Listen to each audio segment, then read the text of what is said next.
हुनैन अस्सलाम वालेकुम बेटा, उम्मीद है खैर खैरियत है, ठीक ठाक। ये सिर्फ यही बात कहना चाहूँगा कि हुनैन अभी आपने क्रिकेट की दुनिया में भी कदम रखा है आपने, हम सबकी दुआएं आपके साथ हैं।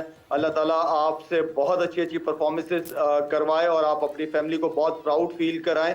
और आपने क्रिकेट को एंजॉय करना है, स्पेशली जब आपकी परफॉर्मेंस नहीं हो रही हो तब आपने ज़्यादा एंजॉय करना है। और नेगेटिव चीज़ों को अपने करीब ना आने देना है, स्टे पॉजिटिव। आपके पास आपका बड़ा भाई नसीम है वहाँ पे, उससे सीखते रहो, उससे समझते रहो कि मैंने ऑफ द फील्ड अपने आप को कैसे डिसिप्लिन रखना है। ऑफ द फील्ड डिसिप्लिन आपकी लाइफ के अंदर बहुत इंपॉर्टेंट है, आपकी क्रिकेट पे फोकस रहेगा और आप ज्यादा अरसा पाकिस्तान के लिए खेलोगे इंशाल्लाह। तो ऑल द बेस्ट।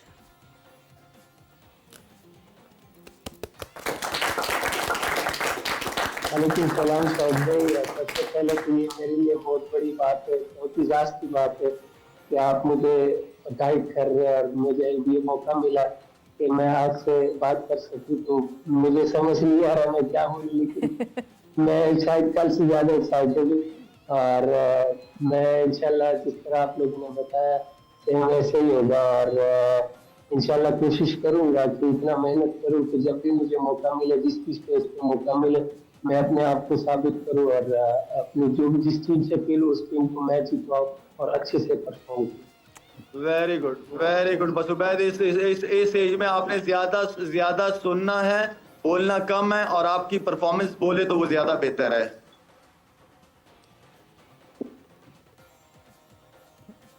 जी जी बिल्कुल, इंशाल्लाह सही है। पी जमीर साहब, आप हुनैन से भी सवाल पूछिए। हुनैन, अब आप तो एक उस बैंड में आ गए हो जहाँ अकमल ब्रदर्स, मोहम्मद ब्रदर्स और शाह ब्रदर्स हम देखते हैं कि आ गए हैं। इंग्लैंड में बेटसर्स हैं और चैपल्स उधर। ये मुझे बताओ कि आपको सबसे ज़्यादा किसने इंस्पायर किया है क्रिकेट के अंदर?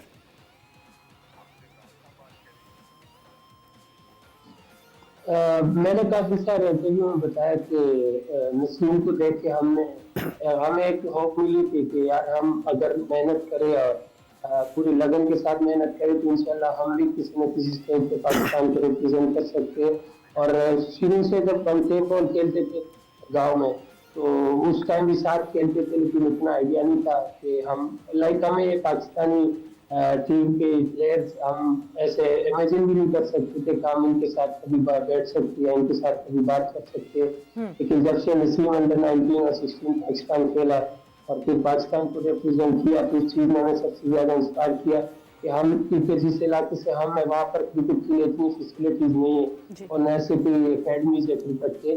तो जब नसीम आया और उसने क्रिकेट स्टार्ट की लाहौर में, और फिर उसने अंडर 19 और 16 में पाकिस्तान को रिप्रेजेंट किया और फिर पाकिस्तान के लिए खेला, तो सबसे ज्यादा इस चीज ने हमें इंस्पायर किया कि अगर हम मेहनत करें तो इंशाल्लाह हम भी पाकिस्तान के लिए खेल सकते और अच्छी लेवल की क्रिकेट खेल सकते। तो सबसे ज्यादा नसीम ने हमें इंस्पायर किया इस चीज में। अच्छा हुनैन, जब आप पहली विकेट की जैसे अभी बात हुई है काफ़ी, आपके जहन में क्या था उस वक्त का? आपने क्या सोचा? क्योंकि रॉय बहुत जारहाना अंदाज में खेल रहे थे, और क्या आपको कितना फ़र्क पड़ा या कितना फ़ायदा हुआ जो आप खेलते हुए आए फर्स्ट क्लास?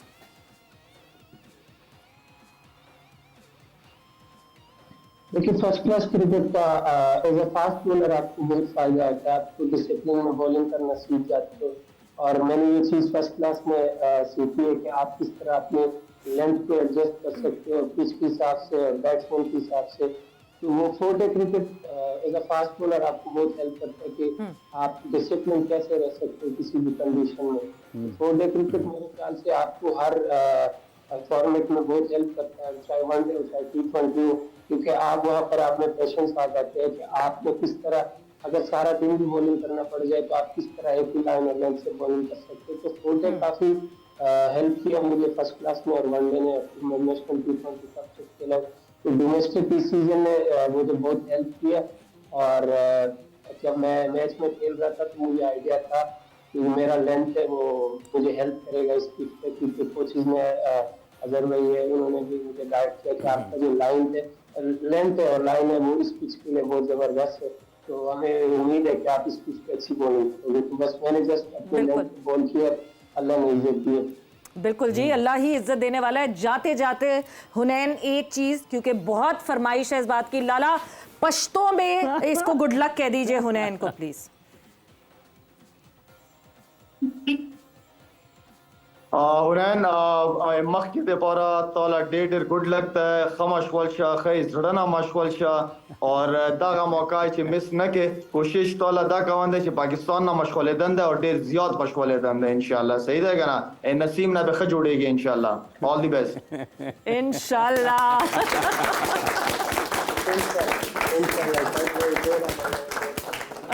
बिल्कुल जी, थैंक यू, शुक्रिया हुनैन।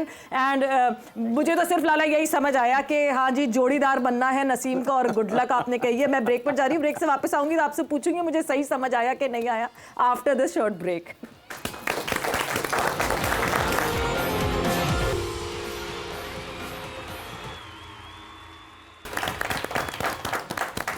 जोर का जोड़ में आपको एक मरतबा फिर खुश आमदीद कह रहे हैं। बात हम कर रहे हैं पाकिस्तान सुपर लीग के दिलचस्प मुकाबलों के हवाले से, और अब जैसे जैसे मैचेस आगे बढ़ रहे हैं शायकीन की दिलचस्पी भी बढ़ती जा रही है। और कल मुल्तान स्टेडियम में जो मनाज़र देखने को मिले हैं, यकीनी तौर पर जितने भी लोग स्टेडियम मैच देखने के लिए आए उनके तो जुमे का लुत्फ दोबाला हो गया, उनके टिकट के पैसे पूरे हो गए। बिल्कुल हो गए भाई। वीकेंड, वो कहते हैं ना वीकेंड ब्लास्ट, हाँ। It was a complete weekend blast. जिस तरह की परफॉर्मेंस हुई है बहुत शानदार, बहुत शानदार। और फिर उनको सोने पर सुहागा ये हुआ कि मैच दिलचस्प हो गया। आखिरी लम्हे तक कुछ पता नहीं चल रहा था कि कहाँ पर जाएगी, और फिर दिलचस्प कैचेस हुए, छक्के भी लगे, चौके भी लगे, सब चीज़ें कल के मैच में वो हुई हैं जो शायकीन क्रिकेट जब स्टेडियम जाते हैं तो फिर देखने की ख्वाहिश करते हैं। दिलचस्प कैचेस की बात कर रहे हैं, विच रिमाइंड्स मी, एक कैच जो है वो कल दिया गया और उस पर बहुत डिबेट हो रही है whether it should have been a 6 और अ कैच। हम आपको भी वो दिखाएंगे फुटेज और आपसे भी जानेंगे कि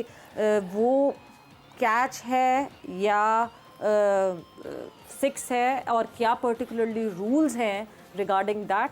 सो जी देखते हैं जी कि कल जो एक कैच हुआ, पेशावर ज़ल्मी ने ट्वीट भी किया है कि कैचेस विन मैचेस, लेकिन इससे पहले एक DRS वाला मामला हुआ था, वहाँ पर भी ये देखते हैं कि बाद में हॉकाई को उसकी वजाहत देना पड़ी। कल का एक मैच जो है जिस पर बात हो रही है, हाँ। जो कैच लिया गया बिल्कुल बाउंड्री लाइन के ऊपर, बाउंड्री के अंदर है, बाहर आरिफ याकूब की बॉलिंग थी, विली का ये कैच जो है वो बाउंड्री के बाहर, मूजले ने ये पूरा स्टंट जो आपको करते हुए दिख रहे हैं वो मूजले हैं जो एज सब्स्टिट्यूट एंटर हुए थे। एंड 16.6 ओवर पे ये पूरा सिनेरियो हुआ।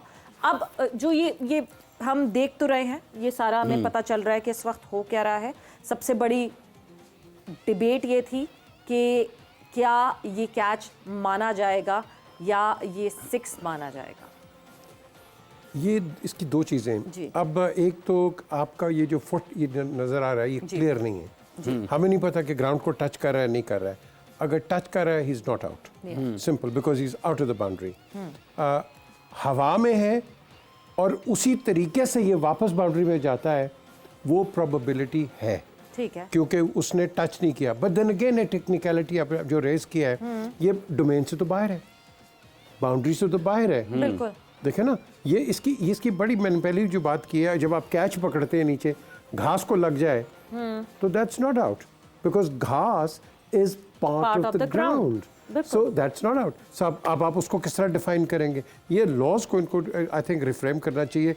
आपने बिल्कुल सही कहा हाफिज, वो क्या कहते हैं जो DRS से उन्होंने हॉकाई ने अपोलोजाइज उसका किया है, गलतियां होंगी, लेकिन I feel the final decision has to be with the umpire.